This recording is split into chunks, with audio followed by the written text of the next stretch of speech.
Hi, I'm Naomi Murphy, and this is the Locked Up Living podcast, where we talk with a wide range of people about harsh aspects of institutional life. We also explore some of the ways to overcome them and to grow and develop. I'm David Jones. So join us every Wednesday morning, 6 o'clock UK time, for a fresh podcast. So, Patrick Reid is a currency expert with over 15 years experience in trading, foreign exchange and proprietary desks. He has accepted a role as visiting lecturer at the University of Cambridge and is co-founder of the Adamis Principle, which mentors traders of all levels. During his career, he has mentored clients from Goldman Sachs, JP Morgan and Credit Suisse. His passion is nurturing and finding talent within young people, and that's led him to partner with the Youth Group and Jack Parsons, the UK's Chief Youth Officer. Jack recently interviewed Rishi Sunak, the then UK's Chancellor of the Exchequer. Adamis' Principle's outreach to less fortunate young people is a top priority for him. Good to meet you, Patrick. Thank you for inviting me. I'm super excited. How are you? How's your day? Nice and warm, thank you. Yes, I know. And I've got my T-shirt, which is, I'm feeling the heat. It's but you know, like a typical Brit, we're always talking about the weather. It's always too hot or too cold, isn't it? Yeah, we're never happy, but really good to see you again, Patrick. Thanks very much for coming on, and congratulations on your role at Cambridge University as well, with that lectureship. But Patrick, the reason I wanted to get you on the podcast is because I meet loads of people in their 40s and 50s who are doing jobs they don't enjoy. They're literally just counting down the time till retirement, but they think it's too late to change career. What are your thoughts on this? Well, I'm living proof that it's not, and I think we're in a and really COVID did it. We're in a different age now, and for me, we teach late career changes. That's what we do, because I'm one. My big pivot year was 38, but we help people older, people younger, and really being curious, not being stuck in the same job that you don't like, wanting different, wanting to do something for yourself, especially if you've done well and you've provided, you know, you've got to this point where it's a bit of a reset, really. And you know, all the bad things COVID gave us, it gave us a lot of good things. And one of those things was this kind of opportunity to rethink everything, you know. People were getting furloughed. They were coming to an age where 40s, 50s, they were going, well, do I accept the furlough money and then, you know, retrain, or do I get full redundancy? And even people in existing jobs that were not suitable for them, they were rethinking. They were coming to us and going, look, I just want more out of life. And you know, they've had some kind of success, but actually they just had that opportunity to kind of reflect and sit with themselves, mainly because of restrictions on going out and having, you know, living your life. But these people have just gone, like, okay, let's change this up. Let's do something different. Let's put our arms around this. And that was it for me. And it really kicked it all into touch. Thank you. And you previously worked at the BBC, didn't you? Why wasn't this job fulfilling your need, and how did you know that you needed to change careers? Well, the big thing for me was I got comfortable, to be honest. I'd done various roles at the BBC over 15 years, and I was like, what else is there?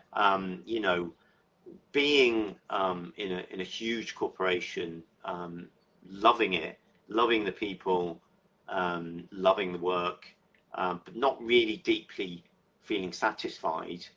I just felt I needed something more, and I wasn't afraid of taking risks previously. You know, I lived in LA. I'd lived in you know, Milan for 6 months whilst not speaking a word of Italian. You know, I went to university in Milan. I changed my various, I started diving where I was afraid of going underwater, and I dived all around the world now. So I do these kind of almost foolhardy things. And some succeed, some don't. So I had a bit of experience of that. I just sort of thought there was a bit of a situation where two things happened at the BBC. One, I met someone who about to retire, and he just said, "Don't stay in something you're not completely a million% loving." And he just, he said, "Go for gold." And then the other thing is, I met another guy who was a trader who just took me into the trading, his trading company in Tower Trading, which is on Old Broad Street in the city. And I felt this kind of buzz. I heard the cacophony and the energy, and I thought, I always liked the film Wall Street, and I was like, oh, well, if only this is actually, what it's really like. So I sort of asked him, and the rest is history. I did a 1-year apprenticeship at the age of 38 and a half. So and that was it. So yeah, that I just didn't. It wasn't that I was unhappy with the surrounding of how I was treated and how I was valued. It was just an internal thing. I just wanted more, and I knew that this would be the final change of my career, and that was it. I was going to ask you about how you cope with the uncertainty of doing something new, but I suppose what I'm hearing in all those adventures around the world are maybe in some way that you're drawn to excitement and things with a bit of risk and uncertainty in them. Yeah, I am within reason, but I'm just curious about. There's a book, this concept of being a polymath, and I quite like that. And I just thought, well, look, why, we're on whatever religion you are, whatever you believe in, we're on God's earth, or we're on this planet, this vulnerable, and something out there is higher and, moving things. And that might be the sun, it might be something else. But I knew that little old me, why not have a go at stuff? And I accepted the failure before I started. So if the outcome was failure, I'd still be okay with that, and that kind of process set me up in good stead, because the worst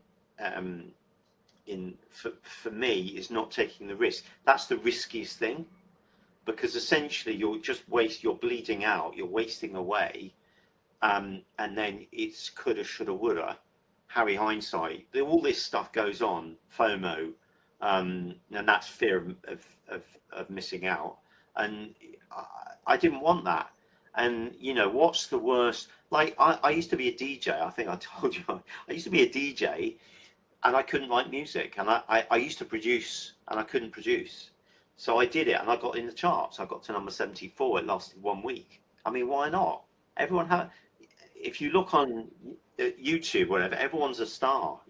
Why not? I mean, back then it was different, but just have a go at life. Just get your arms around it and do it. It's so yeah, I've got no problem. I think I don't have a problem with failure, because I have failed in my life at things. So it's just the doing, the enjoying, and the journey. But I think that makes you quite unusual, that you can say really authentically and comfortably, I'm okay with failure, because I think so many people are really frightened of that, and actually the fear of failure stops people from doing things. I just wonder why are you so comfortable with it, and what advice can you give to other people to get more comfortable? Yeah, well, there's that, and I'm probably butchering the paraphrase, but it's the only thing to be scared of is fear itself, something like this.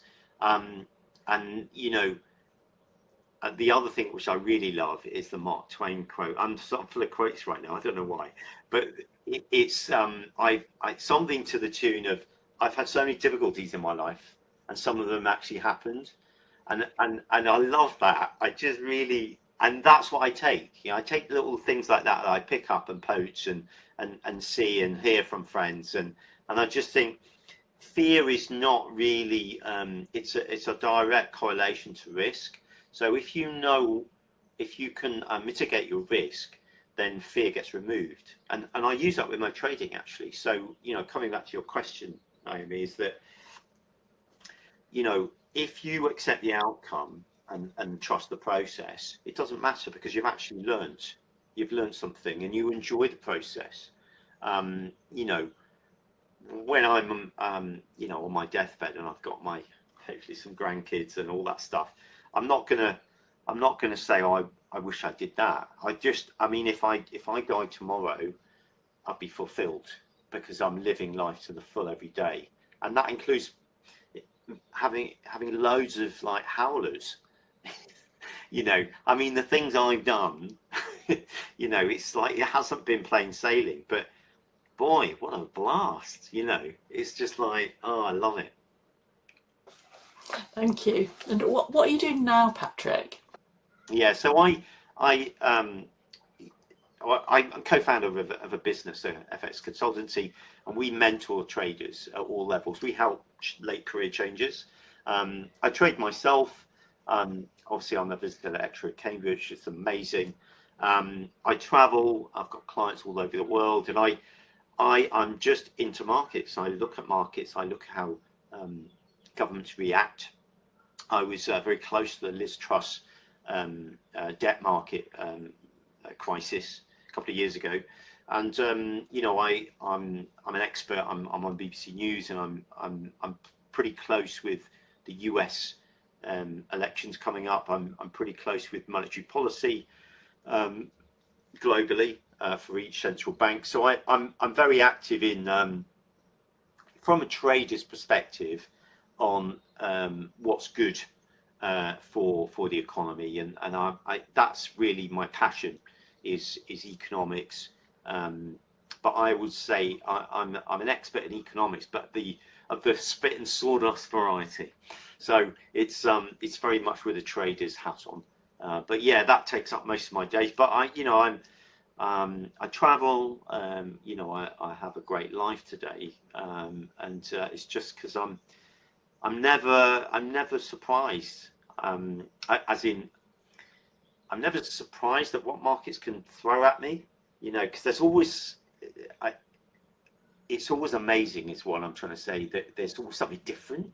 So I'm always trying to get my head around, what's Trump going to happen? Well, if he gets in, what's he going to do? So we're looking at stuff like that, and obviously the UK election coming up.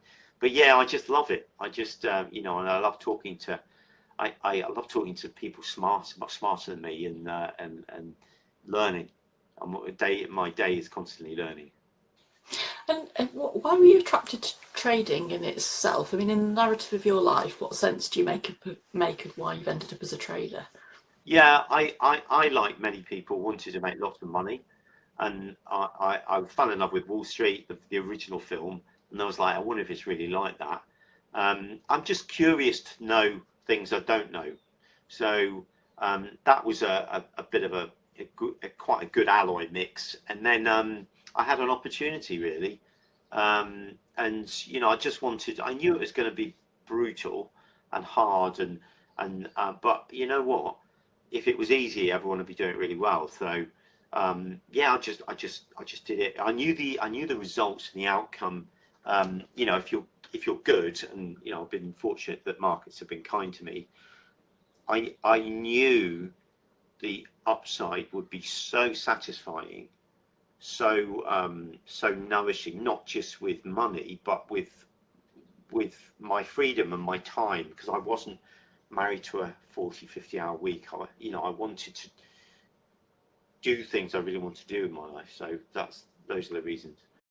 Patrick, one of the myths about trading is that the best traders come from East End markets. How do people usually get into trading? Yeah, there's loads of different ways. I only know one way that I have experience with that's relevant for me, in that there are certain, in futures markets, which is where I'm from, there are certain traders that are very quick with numbers, very good with sentiment, with how things turn, very good on reacting, buying and selling products based on live events like news, wars, geopolitics, central bank rhetoric. Can I just interrupt you? When you say good with sentiment, do you mean kind of like reading what the cultural, what the climate is? You know, what responding to news events? Is that the sort of thing that you've? Yeah. So like sentiment really in market terms is what the consensus is, in the sense that everyone feels like this, everyone feels like that. So you know, if you sort of turn it around, just say politics, like there's a huge sentiment that Labour will get in. Basically, that's what, you know. When that doesn't happen, if it doesn't happen, then that's where traders from, say, the market stall can react and make a lot of money. Another common sentiment was a few years ago, the price of oil was getting close to zero per barrel, and nobody really thought it could go negative, because that doesn't make sense, right? But it went minus $40 a barrel, and traders really capitalized on that, and some of the futures traders really made, you know, a couple hundred million. So it was those guys that actually took that sentiment, sort of flipped it and reacted on that, that did really well. And I guess it's just understanding sentiment and looking for the opportunity when that starts to turn. So it's reminded me of Robert Harris's book, what's it called, The Fear Index, I think, which describes to some extent what you're talking about there. But what's the difference between trading and gambling, Patrick? Well, I've never really gambled successfully, and I would never gamble. The gambling is really about probability, and it's without research, and you don't really own any of your risk. So if you gamble roulette, it's the worst odds. So you're relying on odds. If you play poker, now I'm not a gambler, so it's not my expertise, but some of my friends who are actually traders and gamblers, quite good gamblers, they tell me. So poker and, you know, blackjack, they're better odds, but the house always wins. And with trading, you own a lot of that risk, because you choose when and when not to trade. Obviously, it's the same with the casino, but you do the more research you do before, the better your chance of winning. And the process is so enjoyable, rather than betting black or red, or evens or odds, or whatever it is, high or low. The process takes so long, getting into that final pulling of the trigger, buying or selling an asset. And you really, that's the difference. It really is a skill to learn, rather than just leaning into the odds of spinning a wheel. And perhaps we're stereotyping a bit on the basis of a few rogue individuals like Nick Leeson and Bernie Madoff, but does trading attract scammers? Well, they weren't scammers, they were crooks. So first of all, there is a huge industry of scammers, sucking on, peddling a dream that doesn't exist, attracting, you know, punters who want to believe the dream. You know, they want to believe the hype. Nothing's changed since, you know, Mr. Ponzi back in Italy centuries ago. Nothing's changed. It's the same thing.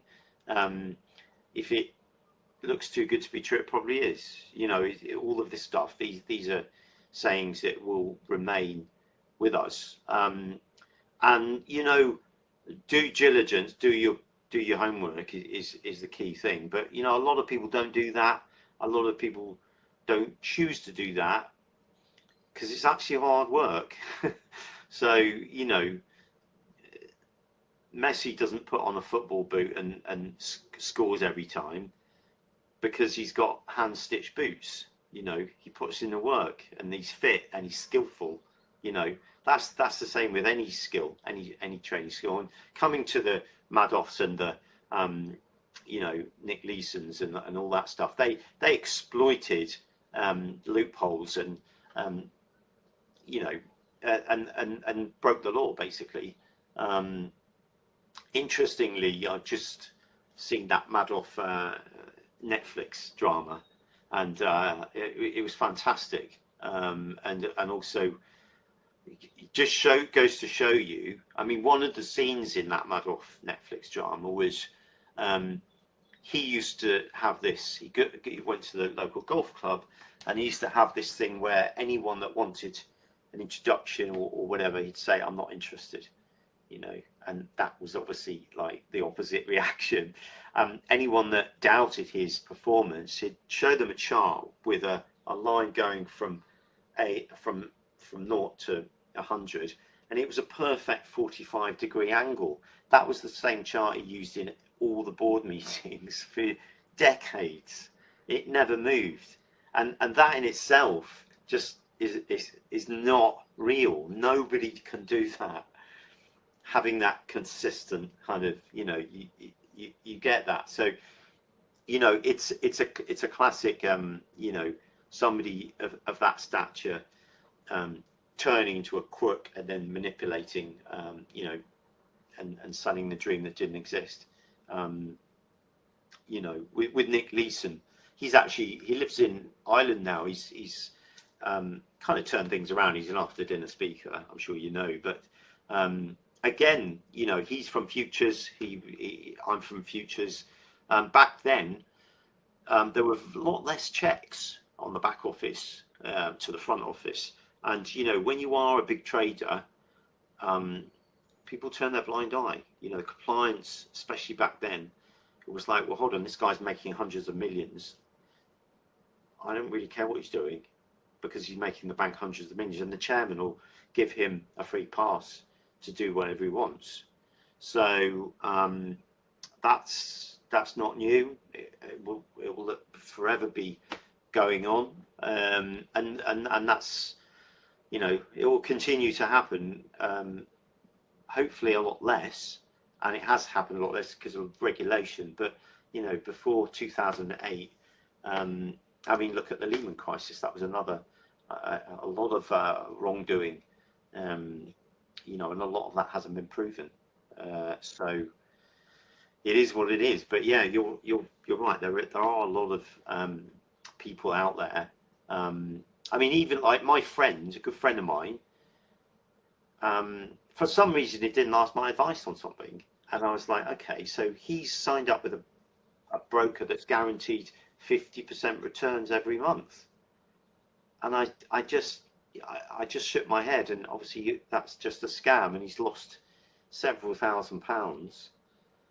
I said, well, why don't you come and see me? Why don't you talk to me? I don't know. It just, you know, just couldn't answer. So, you know, it's unfortunate, but it just goes on. You touched on something else there, though, Patrick. When I think especially when you spoke about the Bernie Madoff drama on Netflix, which I watched and I thought was absolutely fascinating.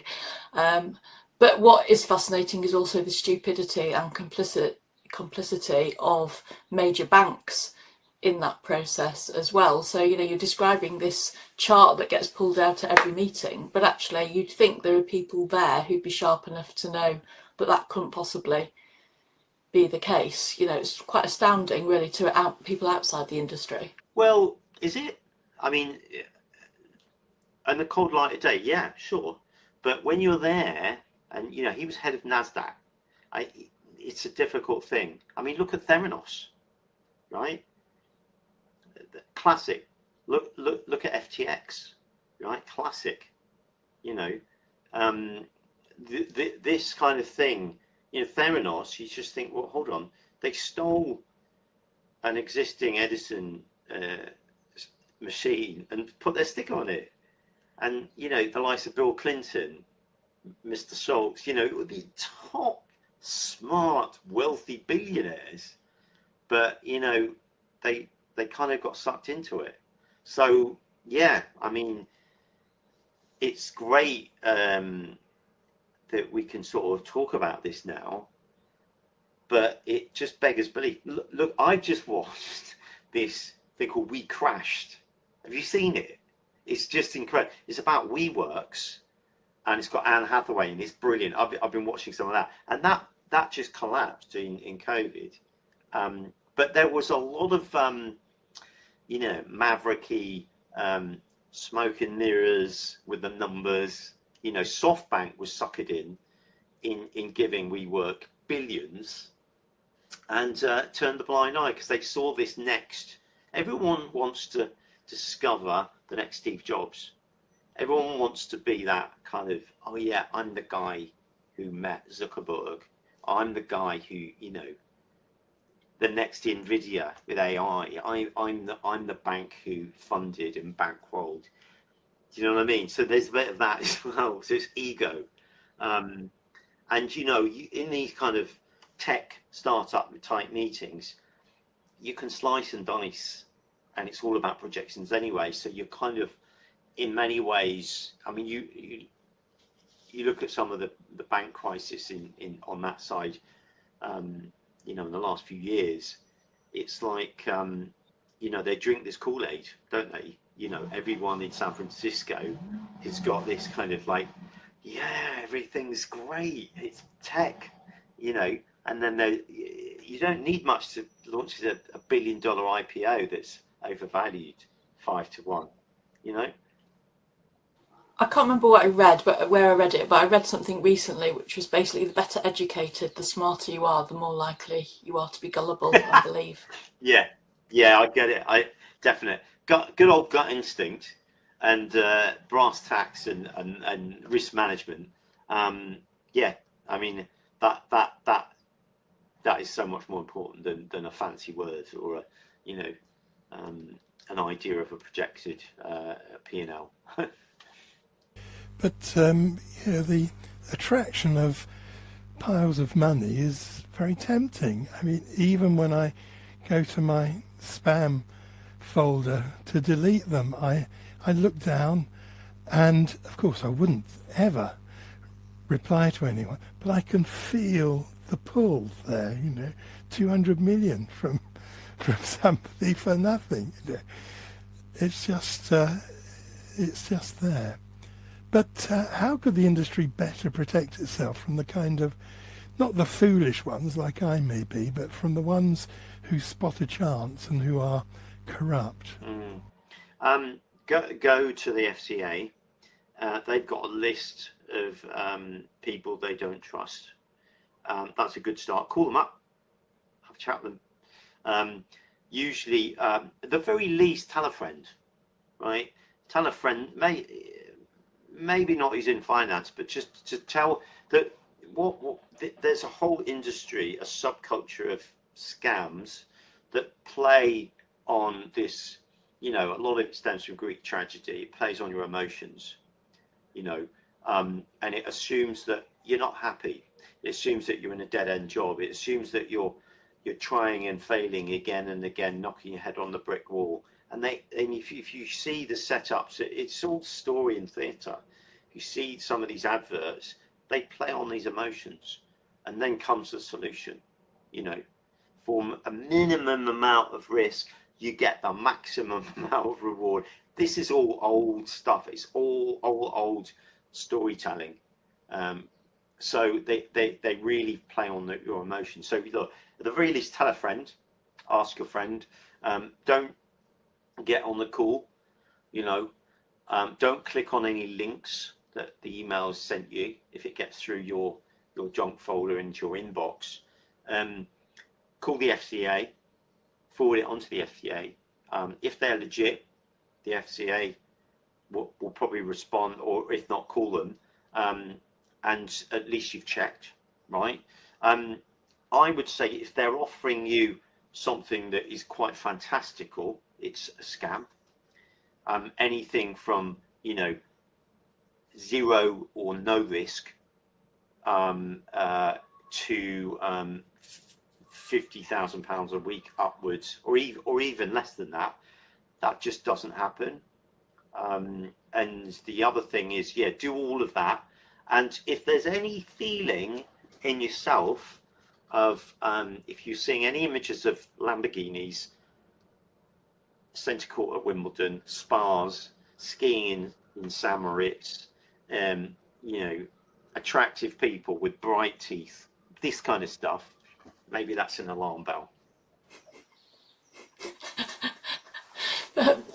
Love that, Patrick. But what about the industry itself? Because it's not in the industry's benefit, surely, to have this reputation for corruption and scamming. Is there anything the industry could do differently to make sure that these kind of individuals aren't exploiting these opportunities? Well, there is, but you're up against human emotion. So if you want to believe it, you will. There are on many brokers, and by law, under FCA law regulation, you have to put extensive warnings saying that up to 87% of retail traders lose money, and you will see that plastered everywhere. All I can say is, of course, there should be more done. I mean, you can't do enough, but you really are going against the tide of people just wanting to believe it. I don't believe in, so personally, I don't believe in horoscopes. But if I try and speak to someone, I don't believe in crypto, that it's the oracle, right? That's another thing. If I try and have a healthy conversation with someone who's very zealous about this, they get really upset. They think I think they're stupid, and I don't.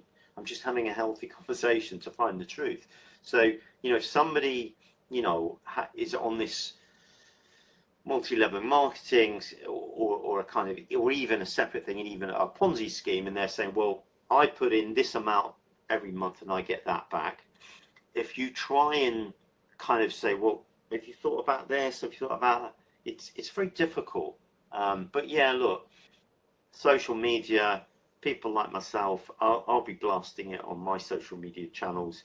There is always more we can do as an industry, but yeah, I'm not sure.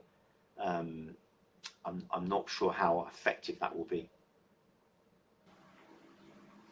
Thank you. So Patrick, when I first met you, it called to mind when I was two things. When I was a child, there was a girl at school whose dad was a stockbroker, and sometimes they lived in a massive house, and then her dad would be declared bankrupt and they'd be moving in with relatives somewhere, and then they'd be buying another big house somewhere, and so there seemed to be this up and down in their family fortunes. And I also remember watching a documentary about these stockbrokers who couldn't sleep because they were so petrified of losing money that their nervous systems were on edge, so they were awake most of the night. They all had ulcers and were retiring by the age of 30. Now, that might not reflect the reality of the situation, but I suppose what I am struck by is there must be some kind of sense of up and down with your nervous system.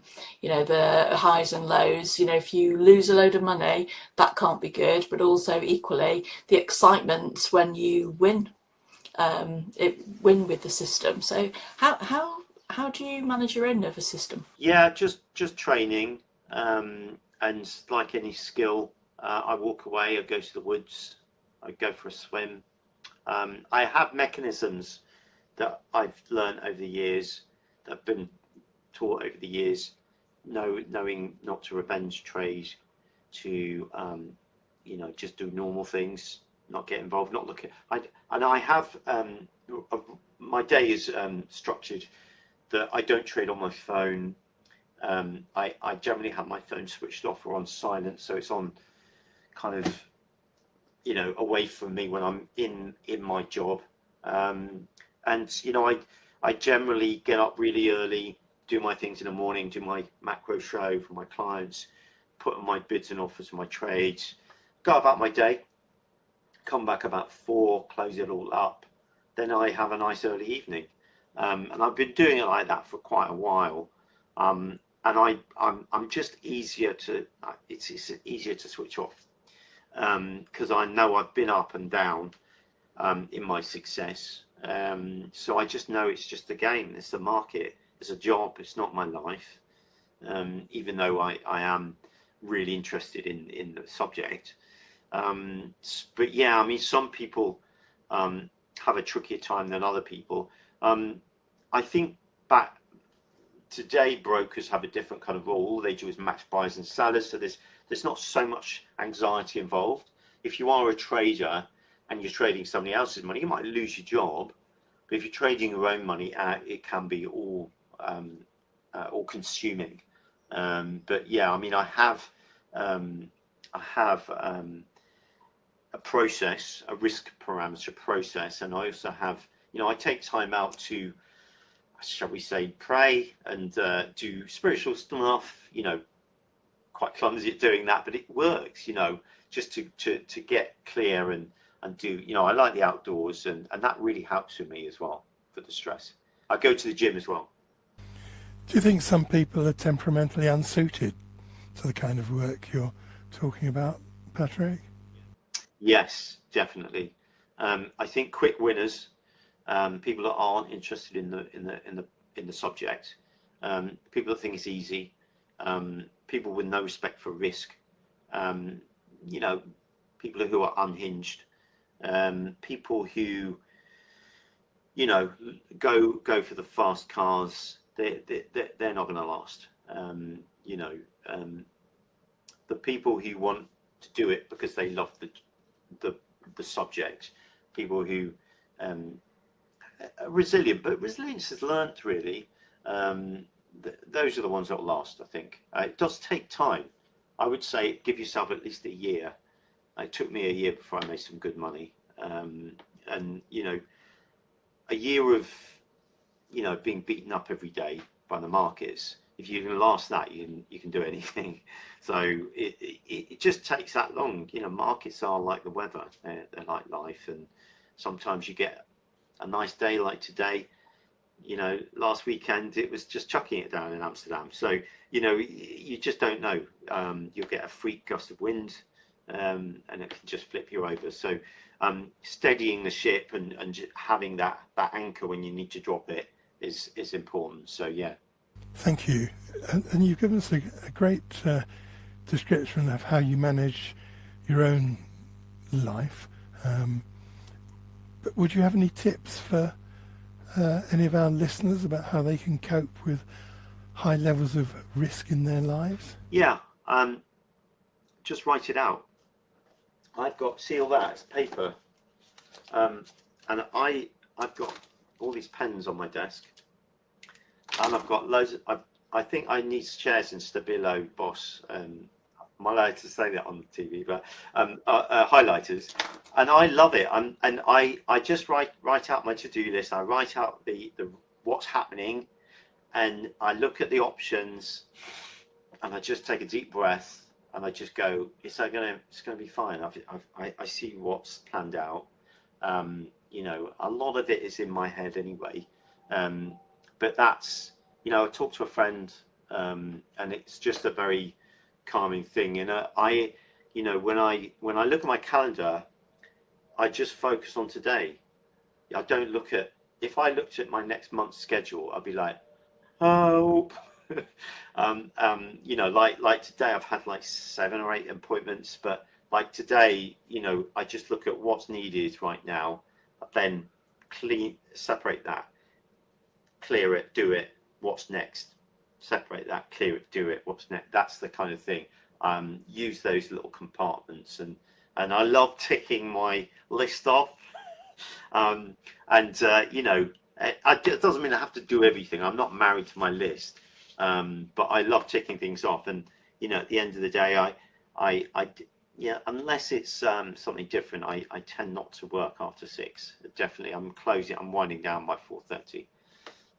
That's brilliant. And I've noticed you've said several times throughout this conversation, Patrick, talk to somebody, talk to a friend, and that seems to be very important. But I'm interested in this writing that you do? Do you just use a sheet of paper, or have you got a chart, or you got Yeah, a chart? show you.